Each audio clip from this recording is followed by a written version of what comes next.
Acho que eu já estou ao vivo.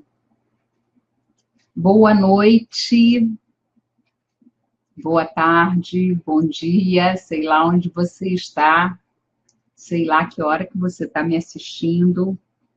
Vamos ver se alguém entra aqui para me dizer se o som tá bom. A imagem eu vejo aqui, mas o som eu não sei se está saindo bom. Maria da Graça, Fábio, me diz aí. Pedrina, Renato. Oi, Fábio, o som tá legal? João Carlos, Jussara. Oba, tem um monte de gente já na sala. Tudo em ordem, então tá bom. Hoje me pediram para falar, né? Porque no vídeo da semana passada, na quarta-feira passada, eu estava falando que os pais são grandes e que nós somos pequenos. Então, que os pais dão e a gente recebe. Que tem que ter um equilíbrio entre o dar e o receber. E aí alguém já estava no finzinho, assim, já com 40 minutos de vídeo, a pessoa falou assim, mas e se meus pais estiverem doentes? E se meus pais forem idosos? Como é que é isso? E aí, nesse momento, entra uma coisa a mais, que não é só as ordens do amor. Entra a questão das ordens da ajuda. Tem um livro do Bert Hellinger chamado As Ordens da Ajuda. Esse livro é leitura obrigatória para todo mundo. Não é só para quem trabalha com profissões de ajuda, tipo médico, dentista, psicólogo, enfermeiro, coach. Essas pessoas têm que ler de qualquer forma. Mas para quem está vivo, basta isso, porque a ajuda faz parte do ser humano, né? Quando a gente não recebe ajuda, a gente se sente muito sozinho. E quando a gente não dá ajuda, a gente se sente muito inútil. Então, esse dar e receber, essa troca entre o dar e receber, também é chamada ajuda. E a gente se equivoca. Existem 5 leis da ajuda. Talvez algum dia a gente fale sobre isso. Eu acho que eu tenho até um vídeo no YouTube falando sobre as ordens da ajuda. Mas é muito importante que você perceba a primeira ordem da ajuda. A primeira ordem da ajuda consiste em dar apenas aquilo que a gente tem e esperar e tomar somente aquilo que a gente necessita. Porque o dar e o tomar estão sujeitos a limites. E pertence à ordem da ajuda perceber esse limite, respeitar esse limite. A ajuda tem que ser humilde, face à expectativa. E muitas vezes ela está ligada à dor e à renúncia de não agir para honrar o outro. Porque se eu ajudo demais, se eu ajudo antes do tempo, se eu ajudo o que o outro não pede, se eu ajudo aquilo que ele não necessita, eu estou roubando dele a possibilidade de crescer, a possibilidade de evoluir, a possibilidade de fazer alguma coisa por ele próprio. E a gente vive numa sociedade que as coisas... Oi, Mônica, tudo bom? Cecília, que bom você aqui. Eliane, um monte de gente aqui, legal. Então, o que acontece? Oi, Andréia, que bom que você chegou. O que acontece nessa questão da ajuda? Desde pequena, você recebe muita e muita e muita e muita ajuda. Como é que você se sente? Protegida? Não. Você se sente incompetente. O outro acha que eu não sou capaz de fazer. O outro faz por mim. E eu nunca aprendo. Então, assim, o básico da lei da ajuda, né, que o Hellinger diz, é o protótipo. É a relação de pai e filho. Mãe e filho. né? De pais para filhos, não importa o sexo do filho ou dos pais. Os pais dão e eu recebo. Isso é automático. Às vezes, eu preciso não só receber, como também tomar. Eu estou com sede e alguém me dá esse copo d'água e eu recebo o copo.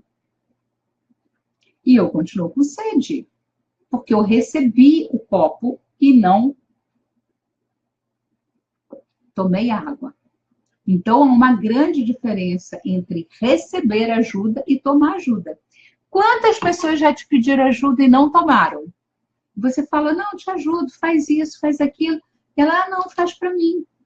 Ela não está afim que você ajude, ela está afim que você faça por ela. Ela não tomou ajuda, porque você só pode dar na medida em que o outro necessita. Porque se você dar mais do que ele necessita, você o coloca muito pequeno. Então, na ordem da ajuda, eu tenho aqui a menina e eu tenho aqui o menino, o rapaz. E eles se encontram. Dar e receber. E eles têm uma noite super agradável, os dois lá. Tá? No dia seguinte, ela liga para ele. Ela dá, ele recebe. Ela tem que esperar ele ficar grande de novo e dar para ela.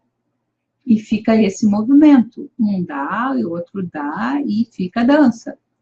Mas ela liga para ele, ele não responde. Ela manda um WhatsApp, ele não responde. Ela manda um vídeo, ela manda não sei o que, pum, o cara saiu até do sistema dela, de tanto que ela deu. E ele não recebeu, ele não teve tempo para tomar aquilo que ela deu para ele. Tem que ter um equilíbrio. Ela dá, ele dá, ela dá, ele dá, e aí a relação cresce. Ele dá, ela dá, ele dá um pouco mais, ela dá, ele dá um pouco mais, e a relação se solidifica. Mas se só um dá, esse um fica muito grande e o outro fica muito pequeno. A única exceção são os nossos pais. Vamos supor que a relação deles cresceu, né? Esse é o primeiro círculo do amor. E a criança nasceu. Ó, que piquititinho. Ele precisa receber muito, muito, muito, muito, muito desses pais. E quando essa criança fica mais velha, ela já começa a receber menos. Ela precisa menos dos cuidados dos pais. E quando essa criança já está com 14 anos, ela tem que sair para os pais voltarem a olhar para si. Porque qual é a relação que chegou primeiro? Deles dois. Quem entrou no sistema primeiro? O casal. Depois veio o filho. E esse casal tem prioridade à maternidade, à paternidade. Eu tenho que olhar para os filhos? Lógico que eu tenho que olhar para os filhos. Mas eu preciso olhar para o meu par. Porque senão essa relação acaba. O que perguntaram foi, e quando os nossos pais já estão bem velhinhos e não conseguem mais cuidar deles? E eu já sou um adulto. Eu tenho que olhar para esses pais e quando eu olho para eles, eu tenho que me sentir pequena diante deles. E dar só na medida em que eles necessitam. Perceba isso. Eu saí da casa dos meus pais. Talvez eu tenha casado, talvez não. Talvez eu tenha emprego, talvez não. Mas eu saí da casa dos meus pais e eu tenho a minha própria vida. Este é um sistema que é a minha família de origem, este é um outro sistema, que é a minha família atual, mesmo que eu seja sozinha. Esse é o meu sistema. Sandra, mas e se você não teve filho, se você não casou? é um sistema completo. Eu não casei, mas eu tenho um trabalho. Eu não tive filhos, mas eu desenvolvi projetos. E esses projetos são os meus filhos. Inclusive, quando a gente estuda a parte de constelação organizacional, a gente vê a ordem dos projetos, a ordem que os projetos foram criados. A gente vê que os projetos abortados têm que ser respeitados, porque é igual um filho que foi abortado.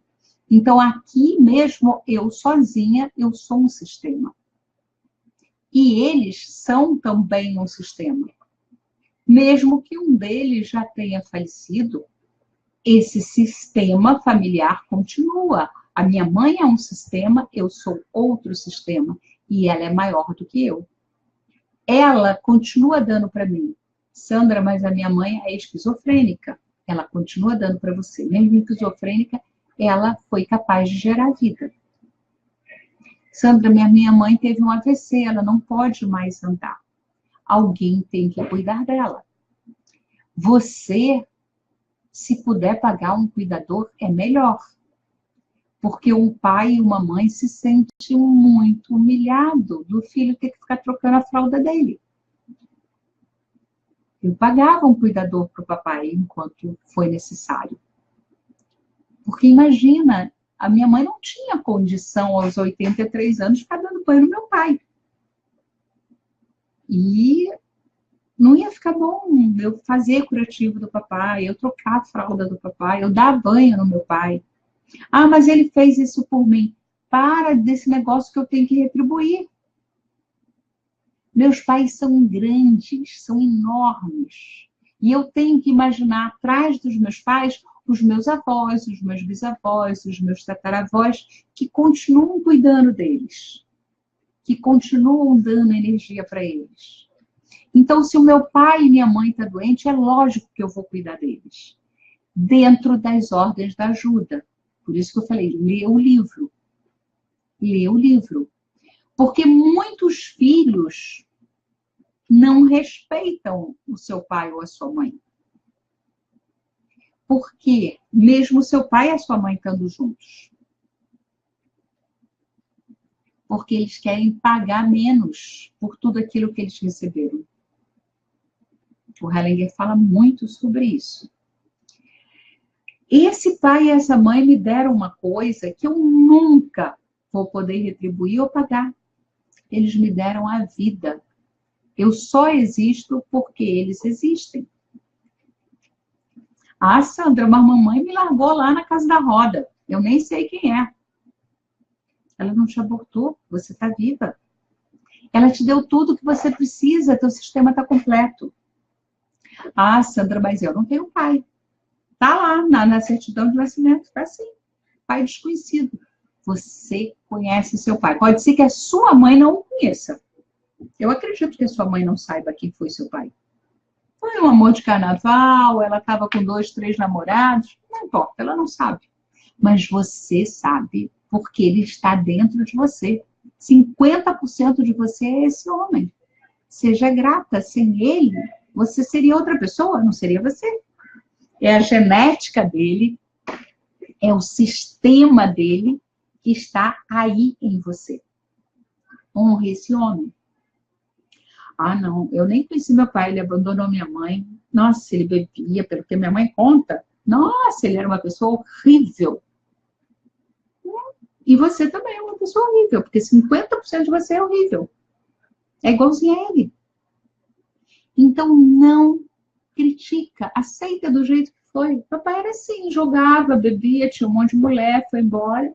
Esse era o meu pai, e daí? Eu aceito que tenha sido assim. E ele é o melhor pai que eu poderia ter. Porque senão eu não seria eu seria uma outra pessoa. Se eu aceito, eu sigo adiante e eu cresço. Se eu não aceito, eu me paraliso e eu repito. Sandra, por que eu vou repetir se eu detesto tanto isso? Porque você não tem outra opção. O sistema cobra isso. A alma da família cobra essa reparação.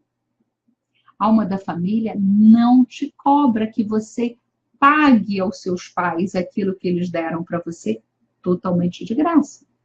Mas ela cobra que você repare aquilo que você excluiu. Nada pode ser excluído. Essa mulher casou com esse homem aqui. E ela fala, ai, o seu pai, espero que você nunca seja como ele, porque o seu pai, ele é um alcoólatra, ele é um safado, ele tem um monte de mulher. Esse menino, quando crescer, como é que ele vai ser? Por fidelidade a esse pai, não está na cabecinha dele, está no sistema dele, que é muito maior do que ele, não está na consciência individual dessa pessoa, mas na consciência da família, ele vai defender esse pai repetindo exatamente o padrão do pai.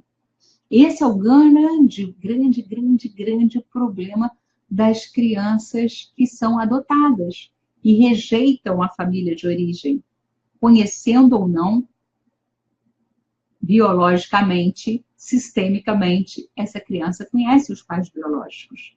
Essa criança tem a força desse sistema biológico.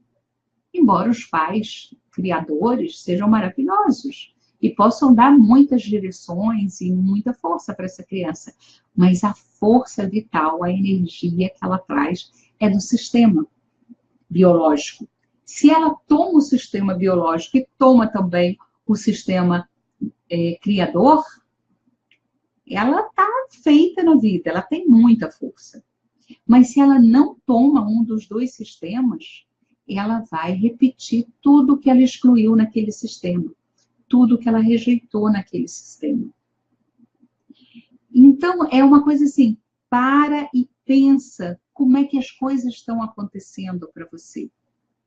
As coisas estão fluindo, provavelmente você está honrando o teu sistema. As coisas não estão fluindo, ou você ou alguém anterior a você não honrou esse sistema. Leia, estude sobre as ordens da ajuda. Leia, estude, ouça vídeos sobre as ordens do amor. E aí sim, você vai conseguir entender como ajudar seus pais que estão idosos, honrando eles. O meu pai, a maioria das pessoas sabem, ele morreu agora em janeiro com câncer. E ele estava fazendo radioterapia, ele já estava bem enfraquecido. Mas o papai sempre comprou leite para mim. Ele pegava o carrinho, ia lá no supermercado, trazia 10, 15 leites.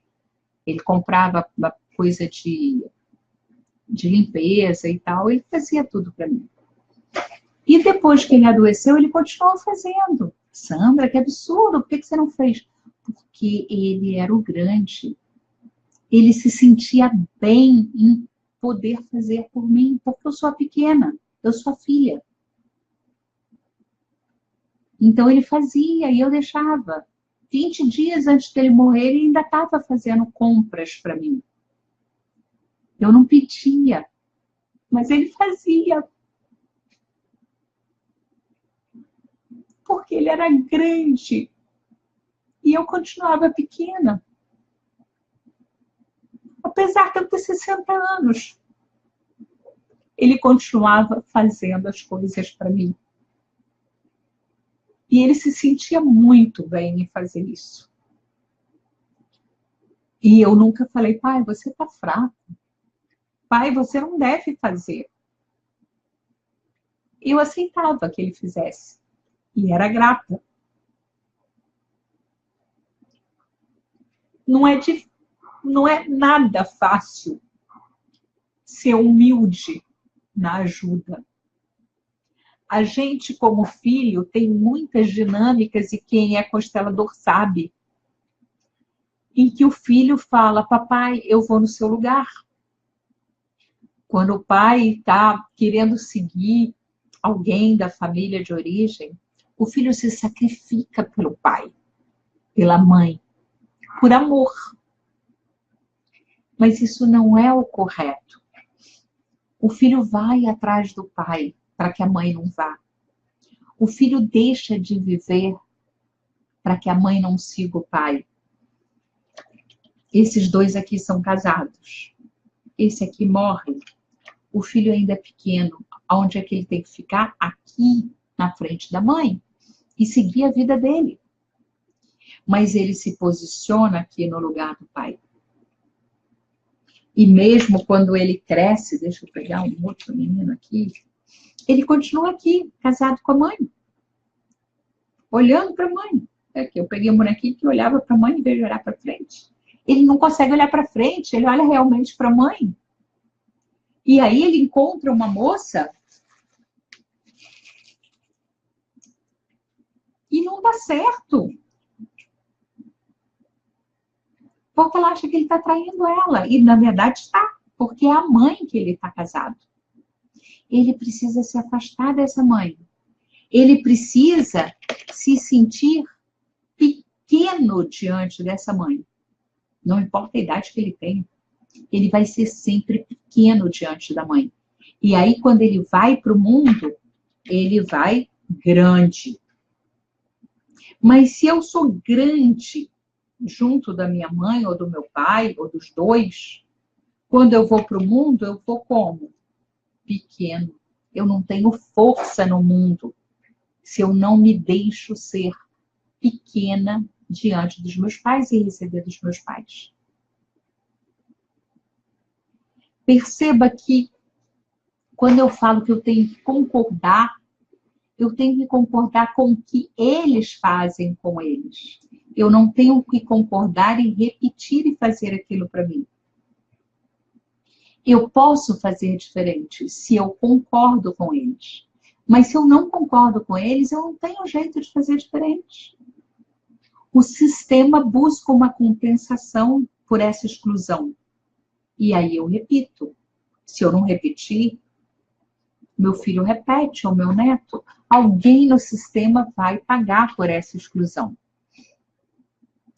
E aí? Oi, Beatriz, tudo bom? Um monte de gente aqui. Maurício, Márcia, meu pai também tem câncer. Como é difícil ajudar do teu lugar de filho vendo o sofrimento dele. Pois é, Márcia, é muito difícil.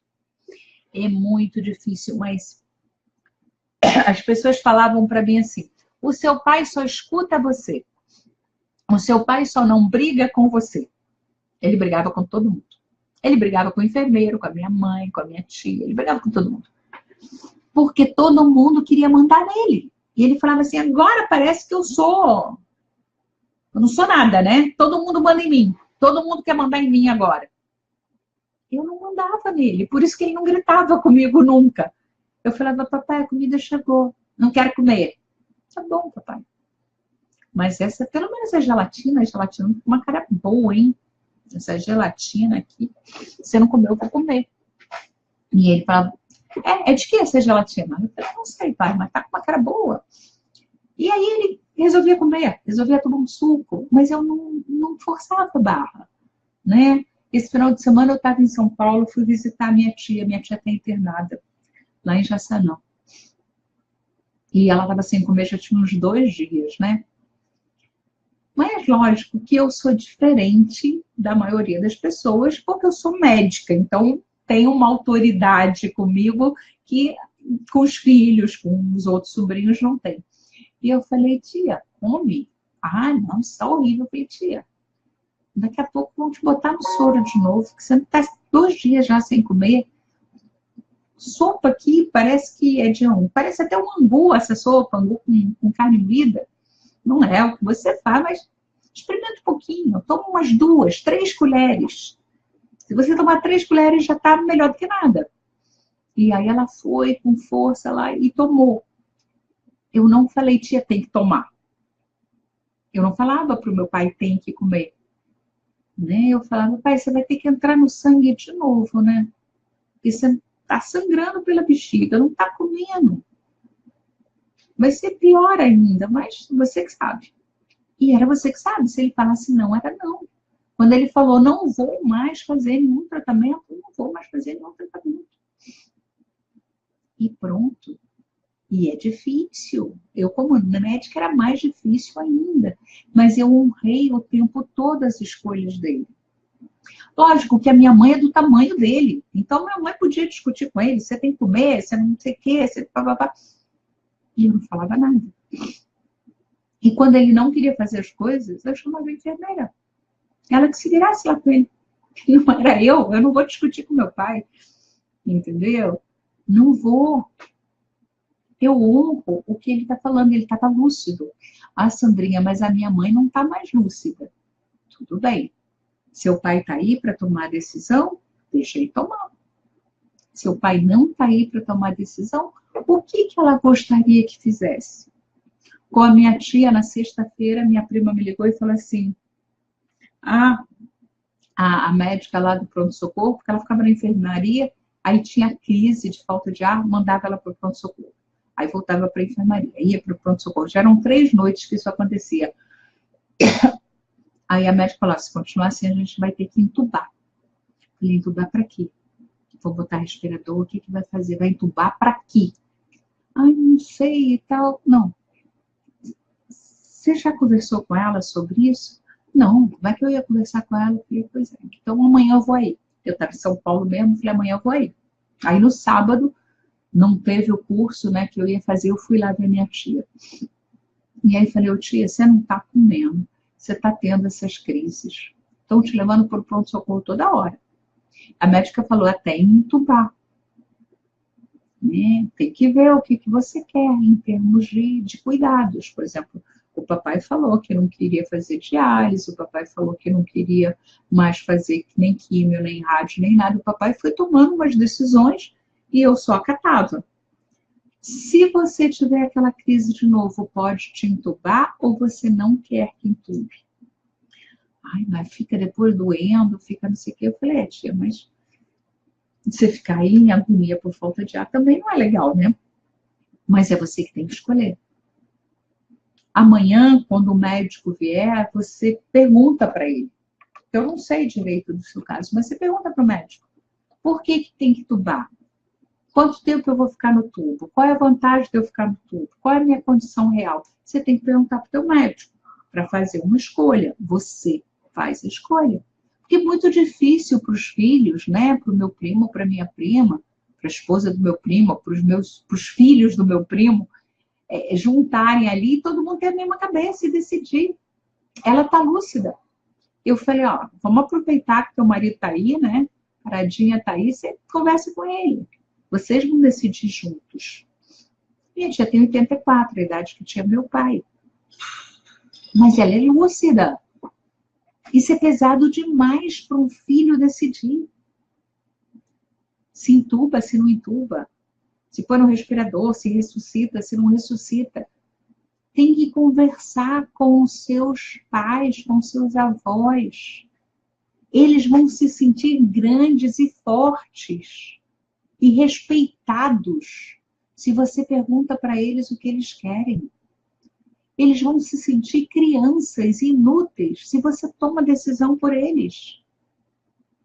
Honre a grandeza do seu pai, da sua mãe, do seu avô, seja quem for o idoso que você tem na família, e deixe que ele faça as escolhas da vida dele, a menos que ele não esteja lúcido. Se ele não estiver lúcido, procura a pessoa maior que esteja viva. Por exemplo, se a minha tia não tivesse lúcida, o ideal seria a mamãe ou a titia fazer a escolha por ela. E não os filhos. É um peso muito grande para um filho fazer essa escolha. Sua tia, seu tio, eles estão do mesmo tamanho que seus pais. Se seus avós estiverem vivos, são eles que têm que fazer essa escolha. Não você. De como cuidar dos pais. Ah, Sandra, mas a questão é que minha mãe quer continuar morando sozinha, mas ela não tem condição. Ela tem que vir morar aqui em casa. É cárcere privado, né? Vamos combinar. A minha mãe, ao contrário, ela queria vir morar aqui em casa. Eu falei, mamãe, como é que você vai se sentir? É a minha casa. é o meu trabalho. Eu trabalho em casa na maioria das vezes, porque 90% dos meus atendimentos são online. Eu atendo pouquíssimas pessoas presencial. Até o pessoal aqui do Rio prefere fazer online, porque não vai vir lá de Niterói para cá, não vai vir lá da Barra da Tijuca para cá, eles preferem online e eu também prefiro online. Você viu que a gente tem os bonequinhos aqui, eu ponho a câmera aqui para baixo e faço a movimentação, funciona tão bem quanto se a pessoa estivesse aqui do meu lado. Eu comecei com muita resistência a trabalhar online, pelo pessoal que morava lá em Portugal, antigos clientes, na Dinamarca, na Espanha. Eu tenho pessoas que já moraram aqui no Brasil, já foram meus clientes e agora estão fora do Brasil. Então, eu comecei dessa forma, aí alguém me indicou para alguém que morava no Japão, e aí eu já comecei a atender outra pessoa no Japão, e aí virou moda. Eu comecei a trabalhar com a Andréa Peruso, que é de Curitiba, muitos clientes dela são lá do Sul. E assim, ficou como se fosse a minha rotina trabalhar online, né? Mas como é que eu vou trazer a minha mãe para morar aqui? Ela que se casou com 21 anos, está com 83, sempre teve a casa dela. Como é que é não ter mais a própria casa para gerenciar, para cuidar? Ou ela vai interferir na maneira como eu cuido da casa? Duas donas na mesma casa? Não é legal. O idoso também tem uma coisa assim, com o próprio espaço dele, com o entorno dele, com a padaria que ele vai, com o lugar onde ele compra o leite, onde ele compra os ovos, as frutas. Ele tem aquele lugar, ele já é conhecido naquele lugar, ele já conhece aquele lugar. Sair daquele lugar gera uma desorientação, uma perda de proteção, de segurança. Ele se sente seguro naquilo que é conhecido. O novo amedronta todo mundo, mas ao idoso amedronta ainda mais. Então, se você quer cuidar do teu ente querido que está idoso, respeite os desejos dele, na medida do possível. Lógico que às vezes financeiramente não dá, né? Mas busca um lugar lá perto de onde ele está, em vez de tirar ele daquele lugar. Às vezes você tira até da cidade, gente. Isso é muita desonra. Isso é muito doloroso para o idoso. Eu sei que cada caso é um caso, eu sei que nem todas as famílias podem fazer isso. Eu estou falando assim, esse é o ideal. Esse é o ideal. Perguntas, vamos ver aqui se tem perguntas. Oi, Terezinha, tudo bom? O que acontece, gente? Dia 28 desse mês, às 8 horas, eu acho que é uma quinta-feira, eu vou começar um curso semipresencial. O que é um curso semipresencial? Toda a parte teórica vai ser dada online, vai estar pré-gravada, né? Então, você vai poder assistir da sua casa, na hora que você quiser, na hora que for conveniente para você. E você vai poder assistir quantas vezes você quiser. A gente vai ter um Power Group. A gente está querendo fazer um grupo realmente bastante poderoso. Então, as perguntas vão ser enviadas para mim e eu vou responder neste grupo. Provavelmente no grupo de WhatsApp. Mas não é um grupo que todo mundo fala, só eu falo, tá? É um grupo fechado para os alunos do curso para esclarecerem dúvidas, né? Ah, Sandrinha, a gente está precisando juntar, sentar para tirar dúvida. Tudo bem, a gente marca uma reunião online e tira as dúvidas. 2 meses de teoria e aí tem um encontro presencial que vai ser lá em São Paulo. Começa sexta-feira à noite, sábado o dia inteiro, domingo o dia inteiro. Se eu não me engano, não sei se o Fábio está aí, são 72 horas presenciais. Porque tem um número de horas necessárias, inclusive agora no Poder Judiciário, pessoal que faz conciliação, que faz mediação, está entrando com a constelação, já tem alguma coisa aí, lei saindo, já tem um projeto aprovando a constelação familiar no judiciário, e os profissionais que vão fazer concurso, que vão entrar para isso, tem que ter um número de horas. Então, a gente já programou o curso baseado nessa necessidade, né? Então, no dia 28, vocês vão ter muitas surpresas sobre o curso. O Fábio colocou aí o link para você se inscrever para essa aula, né? Que já vai ser aula mesmo. Eu vou dar 12 elementos importantíssimos sobre constelação familiar. Então, você já vai sair dali entendendo bastante sobre constelação. Vai ser uma aula de 1 hora e meia, tá? Lógico que as aulas do curso não vão ser com esse tamanho, vão ser aulas pequenas, tipo 10 minutos, 5 minutos. Vai ter sempre ali escrito quantos minutos são, para você ver se você pode fazer naquele intervalo ou se você vai ter que ver depois. Aí vai ficar a teu critério como e quando você vai assistir às aulas. Fixo mesmo, a gente vai ter, eu acho que é maio, julho e setembro, que a gente vai ter os encontros em São Paulo. Sexta-noite, que é aberto ao público, as pessoas podem se inscrever para constelar, é um grupo de constelação e os alunos precisam estar lá primeiro, porque a gente vai comentar as dinâmicas que a gente viu na sexta-feira. Segundo, porque isso faz parte da carga horária, né? Então, toda vez que você está num campo de constelação, quer você esteja olhando o teu sistema, quer você esteja representando, quer você esteja assistindo, você é igualmente beneficiado, porque você está dentro de um campo de energia, de cura, de equilíbrio, pertencimento e trocas. Você entra um sistema ali que não está bem funcionando e começa a colocar tudo no lugar, tudo na ordem. E aí, quando esse sistema entra em ordem, é como se o meu sistema também entrasse em ordem. A gente tem vários insights quando está assistindo. A gente tem vários insights quando está representando. Então, quanto mais você participar, mais cura você vai ter. Alguém me perguntou esse final de semana que eu estava em São Paulo, a gente fez constelação na sexta-feira à tarde e à noite. E aí alguém falou assim, Sandra, eu tenho tanta coisa para constelar, como é que eu vou saber o que eu constelo? Eu posso constelar mais de um tema? Não, você tem que estar muito focado no teu tema. E se você tem muitos temas para constelar, não constele nenhum.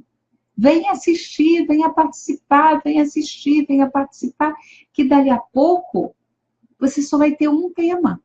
Você vai ver que os outros vão se arrumando sozinhos, só porque você estava ali no campo, só porque você estava assistindo.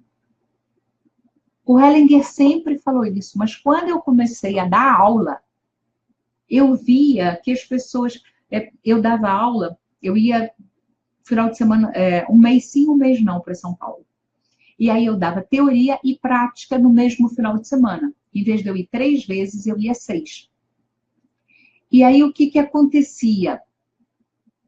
Como tinha teoria, tinha dúvida, tinha um monte de coisa, eu constelava 4 pessoas no final de semana, 5 pessoas no final de semana, porque a gente precisava da teoria, né?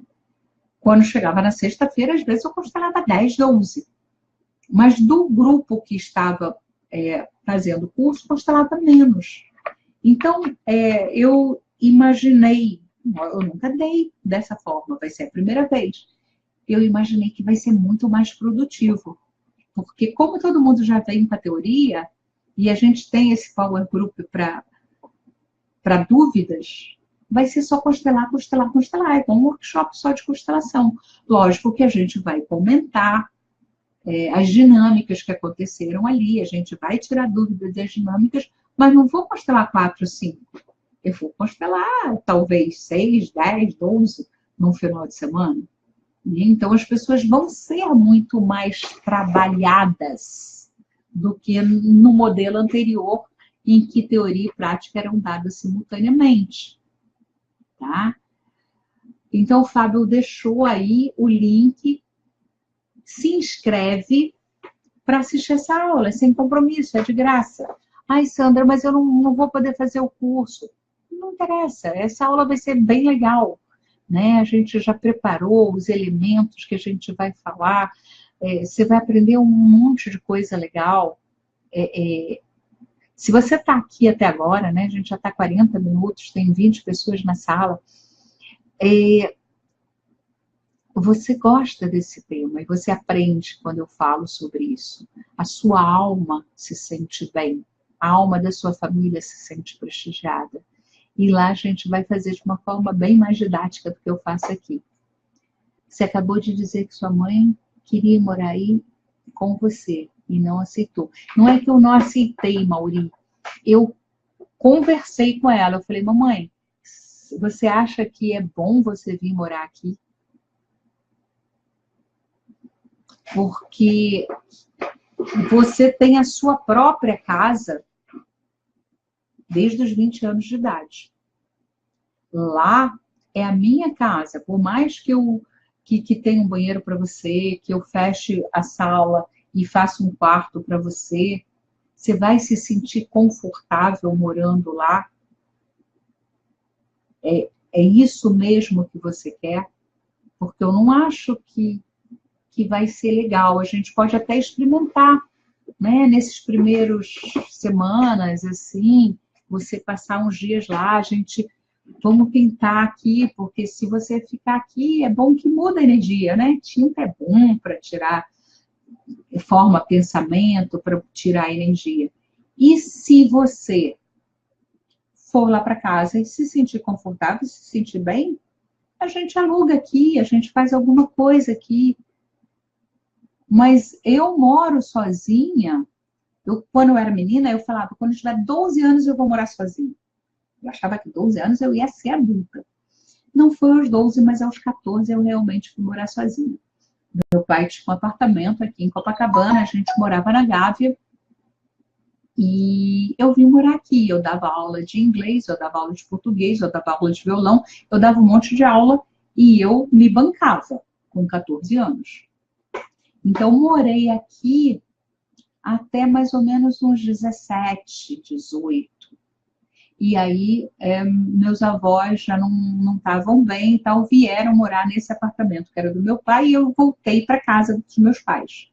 Morei lá mais 2 anos e voltei a morar sozinha. Aí eu já estava morando com o meu namorado, né? Eu fui morar com ele. Então, você imagina, eu moro sozinha desde os 14. Ou então com meu marido, desde os 14. Como é que é conviver com uma pessoa que é maior do que eu dentro da minha casa? Não é legal. Não é legal para ela e não é legal para mim. Eu ponderei isso com ela. Eu tenho o meu sistema, ela tem o sistema dela. São 2 sistemas diferentes. Eu estou vivendo a minha vida e eu tenho que olhar para frente. Eu não posso ficar olhando para trás, cuidando dos meus pais. Ai, Sandra, você é desalmada? Não. Eu sou a flecha, eles são o arco. Os seus filhos, Gibran dizia, não são vossos filhos. São filhos e filhas da ânsia da vida. Eles vêm através de vós, mas não vos pertence. A vida vem através desses 2 para o filho ou para a filha, mas a vida é maior do que eles. A vida veio dos avós, dos bisavós, dos tataravós, dos tetravós, dos pentavós, do hexavós. A vida vem através deles e eu sou grata. Mas eu tenho que sair para viver a minha vida. Isso é honrar os meus pais. Ter vida própria. Você está com 50 anos morando na casinha do papai, você não está honrando. Você nunca tomou a vida do seu pai, nem da sua mãe. você está lá sendo um peso para eles. Porque depois dos 14, eles têm que olhar um para o outro. Eles têm que voltar a ser um casal. E não ficar cuidando de um marmanjo de 40 anos. Hoje em dia é comum, né? As pessoas se separam e voltam para a casa da mamãe. Eu, quando me separei, voltei para a casa da mamãe. Não tinha outra opção. Mas eu fiquei 3 meses na casa da mamãe e já consegui a minha casa. A casa dos pais é o teu centro seguro. Eles que te dão segurança. Não é você que dá segurança para eles. Se fosse para minha mãe morar comigo, era para eu ir morar com ela. Ela ia continuar na casa dela, ela é a grande. E eu ia me submeter. Então, o que eu faço agora depois que o papai morreu? Primeiro, eu vou mais vezes lá. Segundo, eu ligo todos os dias.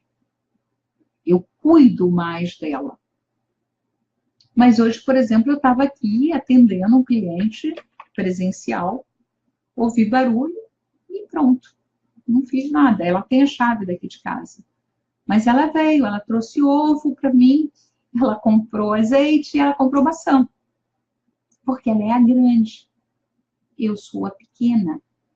Ela me cuida. Não sou eu quem cuido dela. Ela está lúcida, ela está caminhando, ela leva o cachorrinho para passear, ela leva o cachorrinho para tomar banho, para tosar, para tudo. Ela tem a vida dela e é bom que seja assim. Não é bom que ela venha para cá. Eu não falei, mamãe, eu não quero você na minha casa. Não, não foi isso que eu falei. Eu falei, mamãe, vamos pensar bem. Será que isso é a melhor solução para a gente? Porque ela queria o quê? Se fazer pequena.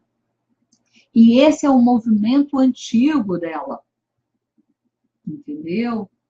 Ela, por muito tempo, eu fui a mãe dela. Né? Quando eu fiz a minha primeira constelação, que foi uma constelação com bonequinhos, por isso que eu amo os bonequinhos, com a Siegfried, que inclusive foi quem criou essa técnica, né? Ela é mulher do Schneider, que era meu professor, ele e o Hunter eram meus professores, então ela fez a constelação de bonequinho para mim. E era muito claro que eu era mãe da minha mãe, que eu cuidava dela. Eu não era mãe do meu pai, mas eu era mãe da minha mãe, eu era filhinha do papai. Lembra aquele negócio que eu falei que o cara tomou o lugar do pai? Eu fiz ao contrário, eu tomei o lugar da mãe. Então era assim, ó. A nossa relação era assim, a mamãe era pequena e eu, desse tamanhozinho, queria ficar do lado do papai. Olha que ridículo. Por amor. Entendeu? É por amor que a criança faz isso. Eu fazia isso desde criança.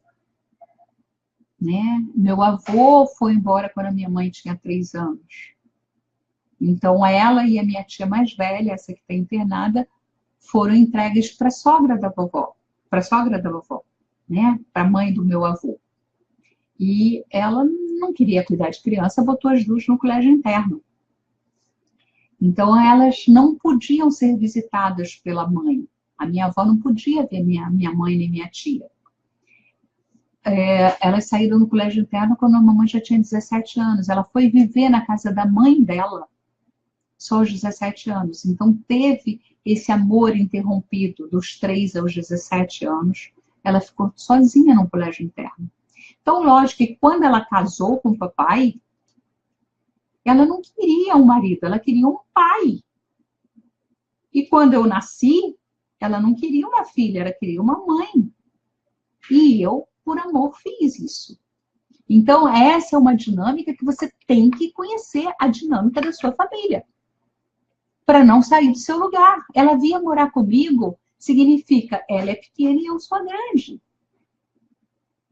Você vai obedecer os seus pais? Lógico que você vai obedecer. Mas você vai ouvir o teu sistema. Vai ouvir a alma da sua família. Percebe, Mauri? Entendeu o que eu falei? O que aconteceu? Que ótimo, super entendi.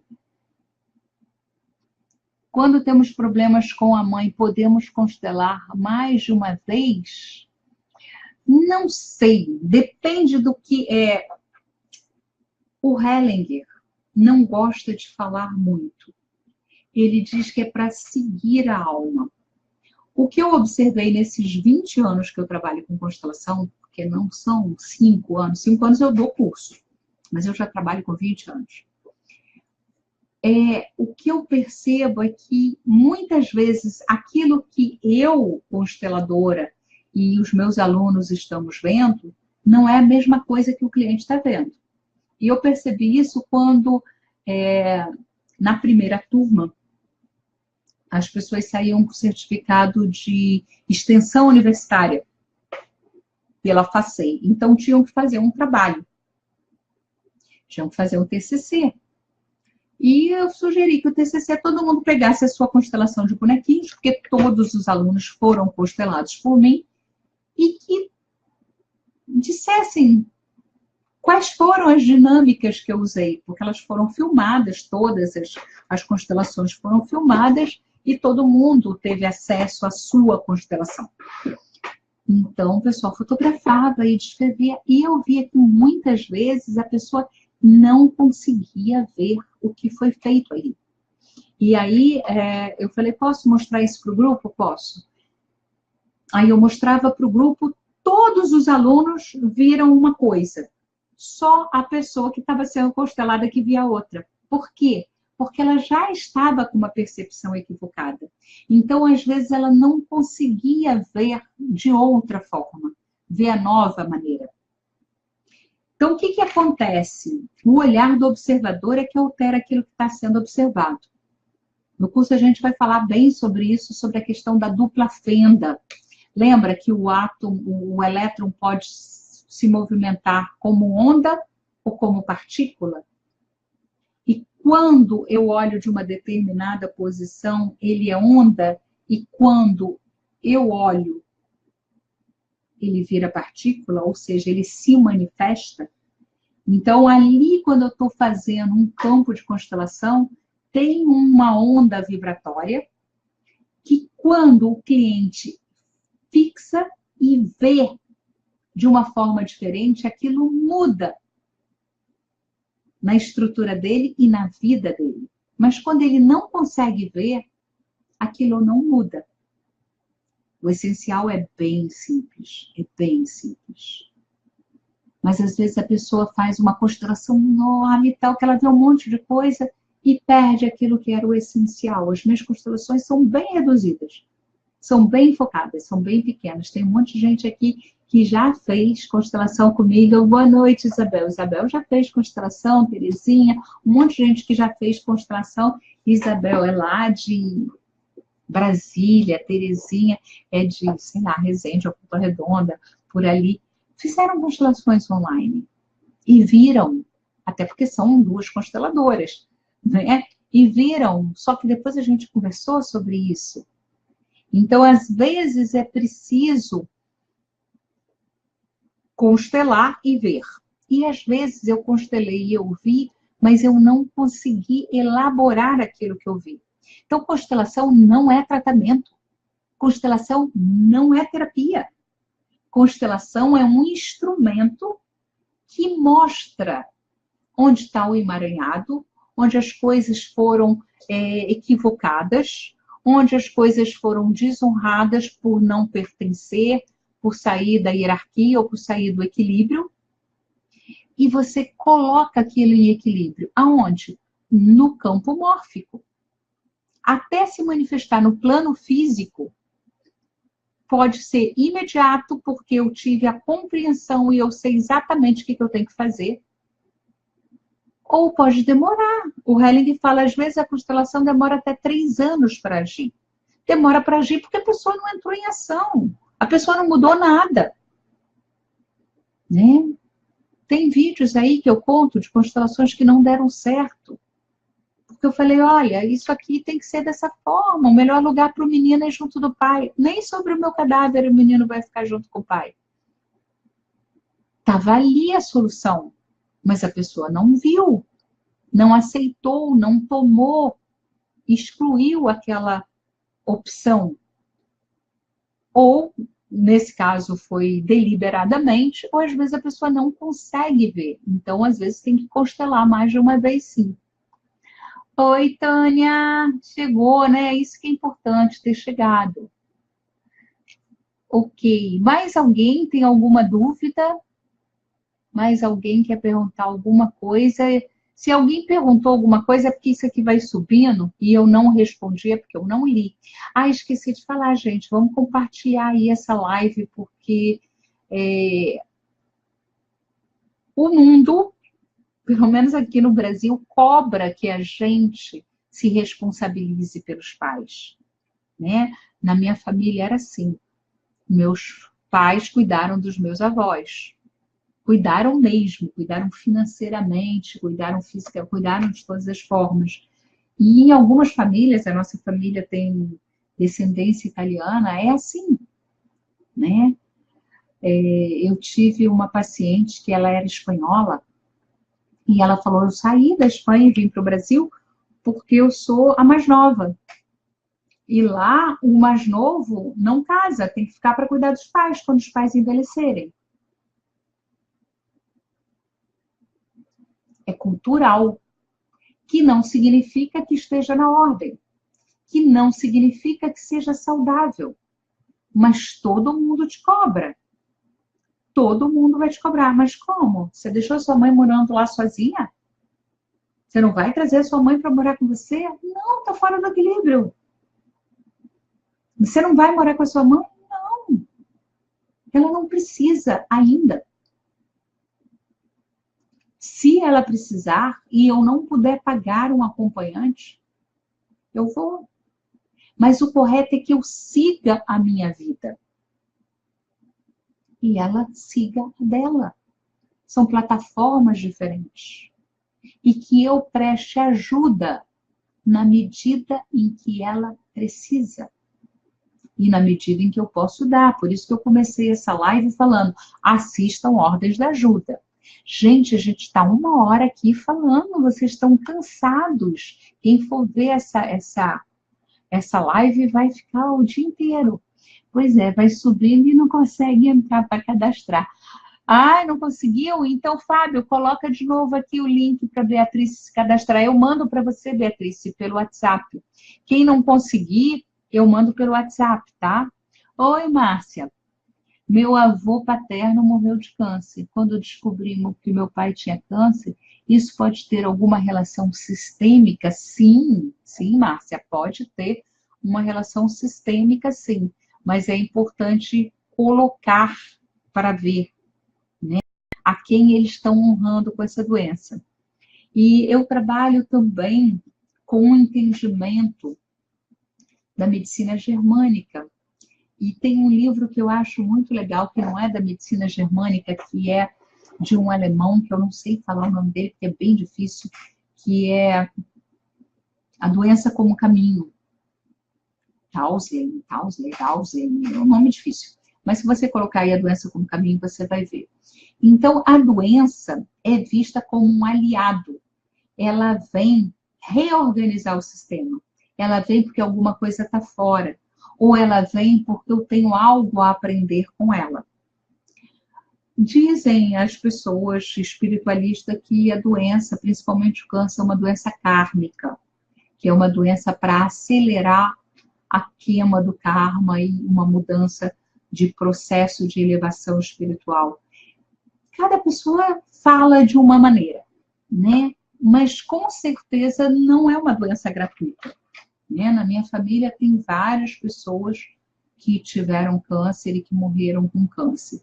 Hoje em dia está cada vez mais frequente, até porque a nossa alimentação, o ar que a gente respira, está tudo muito difícil para o nosso organismo metabolizar e eliminar toda essa porcaria, todo esse lixo que a gente vem colocando para dentro, né? Comida industrializada, ninguém mais come comida viva, tá difícil, né? Da máquina funcionar sem usar o combustível correto. Então as máquinas estão pifando. Mas com certeza, quando a gente coloca o câncer, tem alguém lá no passado sendo honrado, sim, tá? Gente, mais alguma coisa? Mônica Neves, enviei o link para mim, pois eu não consegui abrir por aqui. Ok, Mônica, já eu envio sim. Tânia, o problema é que somos cobrados quando seguimos com a vida com assistência à distância. É verdade, Tânia, somos muito cobrados. Mas, olha, além dos seus pais, se você for lá, Instituto Consciência do Ser no YouTube, eu falo sobre os 5 círculos do amor. E o primeiro círculo são os meus pais. O segundo círculo é a minha infância. O terceiro círculo é quando eu já vou para o mundo. O quarto círculo é quando eu já estou no mundo. Então, quando eu estou no mundo, esse círculo é mais importante que o círculo primeiro dos meus pais, que é menor. É um círculo maior. Então, por uma questão de pertencimento, eu preciso repetir aquilo que os meus pais fizeram, que os meus avós fizeram, que os meus tataravós fizeram. Mas, por exemplo, se eu tenho uma visão maior e vejo que aquilo que eu estou fazendo é para o bem de todos, eu estou liberada. Eu continuo a pertencer, mas eu faço diferente, porque isso traz um bem maior para todos. Por exemplo, um exemplo é ridículo, né? Mas tudo bem. Um exemplo bem bobo. Aqui em casa a gente tem lixo reciclado. Tem lá fora, né, todos os andares para botar plástico, para botar papel, para botar lixo orgânico e tal. E eu faço tudo separado. E meu pai, eu olhava assim, o que é isso que faz tudo separado? Ah, tá, porque aqui tem... Ah, tá. Ele achava interessante, ele achava legal, mas vamos supor que ele falasse, não, mas que besteira. A gente sempre jogou lixo tudo junto. Aí, para eu pertencer, eu começo a botar lixo todos junto. Isso significa que eu estou presa à consciência da família. Mas a consciência da comunidade, a consciência do bem-estar global é muito maior que a consciência da minha família, gente. Então eu falo, olha, eu pertenço, eu entendo que vocês não façam assim. Eu concordo que vocês não façam assim. Mas, por favor, me abençoe se eu faço diferente. Por favor, me abençoe se eu separo meu lixo. Se eu faço diferente de vocês, para um bem maior. Então, quando nos cobram isso, eles estão nos cobrando que a gente torne os nossos pais pequenos, que a gente não respeite a grandeza deles. Os próprios pais cobram, né? Que a gente faça por eles. Porque foi assim que eles aprenderam. Mas quando a gente senta, igual eu sentei com a mamãe e conversei, falei, mãe, será que você vai se sentir bem lá? Aqui os vizinhos todos te conhecem.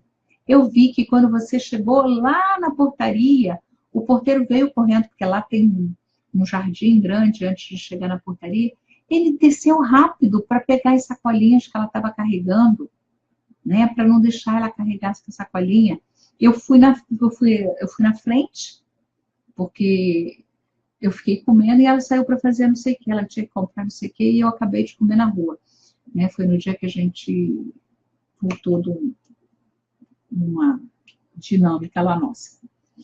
E aí eu cheguei e quando eu estava quase subindo as escadas lá na portaria, eu encontrei com uma vizinha, que é enfermeira, que inclusive cuidou do papai. Ela falou, nossa, que pena, seu pai, como é que está sua mãe? E a gente ficou conversando. E nesse meio tempo, a mamãe chegou. E imediatamente o porteiro saiu da portaria e foi lá ajudar a mamãe. Ela mora lá há 14, 15 anos. Você acha que o porteiro do prédio novo vai ter esse mesmo cuidado, esse mesmo carinho? Entendeu? Eles são loucos pelo cachorrinho. Então, o cachorrinho desce, os porteiros pegam no colo e tal. Você acha que vai ser a mesma coisa no novo lugar? Não vai ser. Né? Esse é o melhor lugar para ela. E eu honro o que ela falou.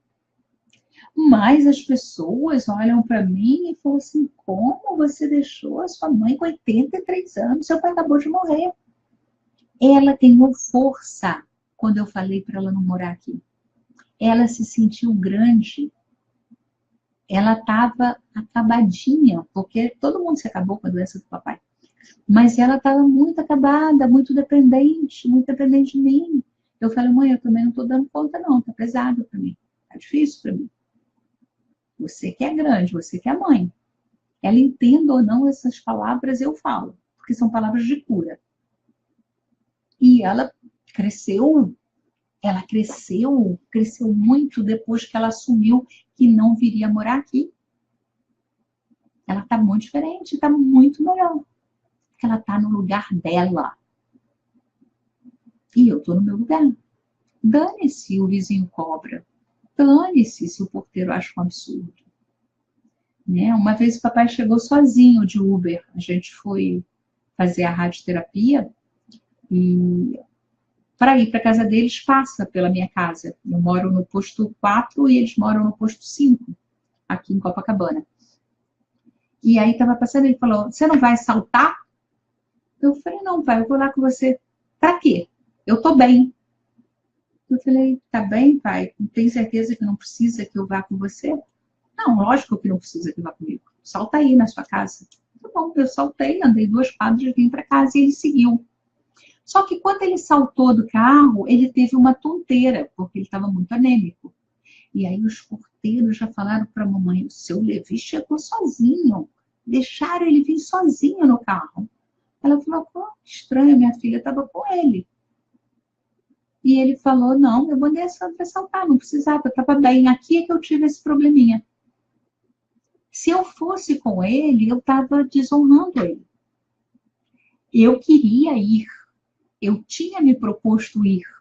E depois eu ia voltar, eu ia subir, eu não ia nem voltar no mesmo carro para não dar assim aquela pinta de que eu estava indo para acompanhá-la. Eu falei, não, pai, eu vou até lá, vejo a mamãe. Você está indo para ver sua mãe ou você está indo para me acompanhar? Eu falei, não, pai, você está bem? Então tá. Você não falou que tem cliente às 3? Já são meio-dia. Eu falei, não, eu ia, de repente, eu almoçava. Não, melhor não.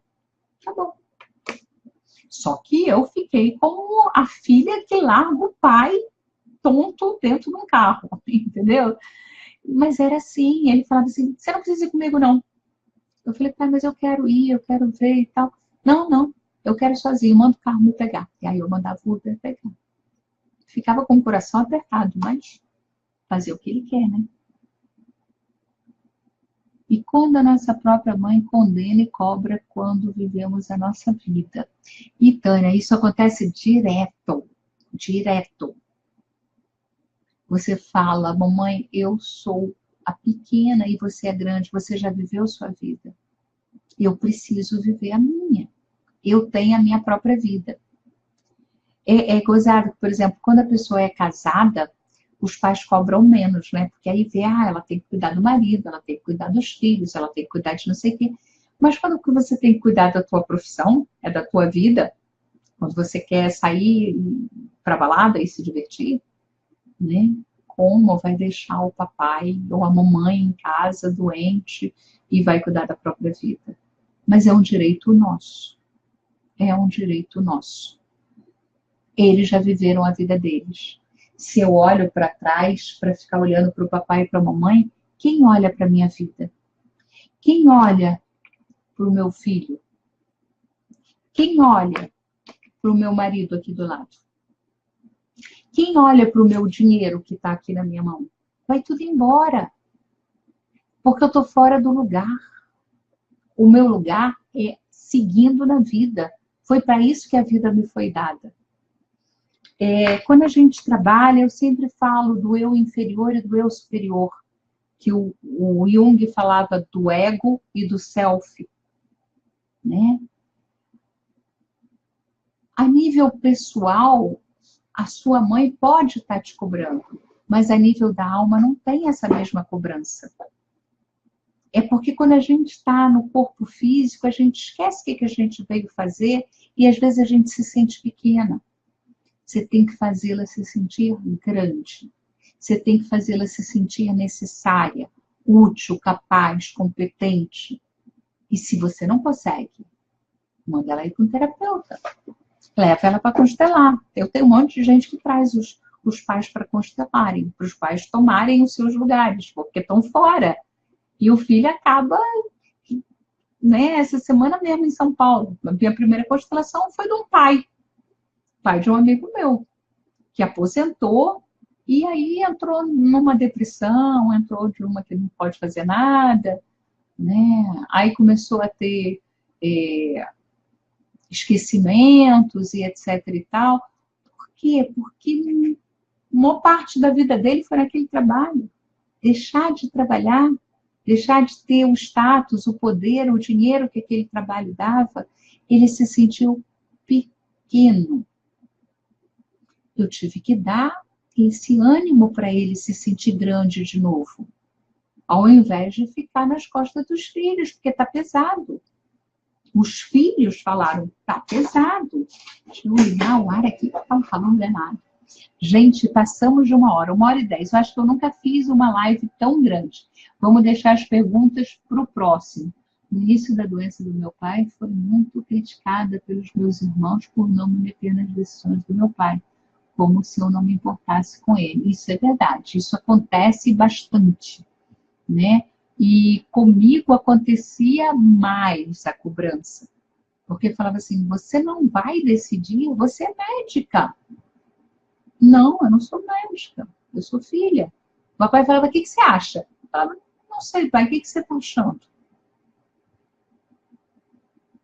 O médico falou que tem tantos por cento para melhorar, isso aqui. Ah, eu quero fazer. Então tá, então vamos fazer. Ah, eu não quero fazer. Então tá, não vamos fazer. Ah, Sandra, e se você não concordasse com a decisão dele? Eu ia falar, tá bom, papai. Eu acho que talvez fosse legal a gente repensar isso por causa disso, disso, disso. Eu ia argumentar. Mas a decisão ia estar na mão dele, nunca na minha. Tá? Então, é isso sobre cuidar dos pais idosos, né? Como mantê-los grandes, porque às vezes eles não estão se sentindo, mas eles são. Quando olhar para o teu pai, para a tua mãe, ver os teus avós atrás dele, ver os teus bisavós, teus tataravós, ver que eles estão com toda a força anímica, a força da alma, a alma dessa família. Talvez eles não estejam com força vital, talvez eles estejam enfraquecidos na parte humana, mas na parte de energia eles estão plenos. E eles são capazes, eles são competentes. Você tem que olhar para a sua vida em primeiro lugar. Lembra quando você anda de avião? Você vai botar o oxigênio no seu pai e vai morrer os dois? Ou você vai botar o oxigênio em você e quando você estiver protegida, você vai botar o oxigênio no seu pai? Dá na medida em que você tem para dar. Compra o livro Ordens da Ajuda, vê aí na internet, tem um monte de PDF circulando. Se você não puder comprar, se puder é bom, porque você rabisca, você lê, é muito mais gostoso. E estuda, porque isso é muito, muito importante. Vou terminar que já chegamos a 1h15. Nossa, hoje foi recorde. Mas esse assunto realmente, ele atrai, ele tem muita dúvida a respeito. Beijo. Eu vou deixar o link aqui numa coisa especial para vocês clicarem para a aula do dia 28, tá bom? Um beijo para todo mundo. Até quarta-feira. Não vi se alguém pediu algum tema, mas a gente vai ter um tema legal quarta-feira que vem, tá bom?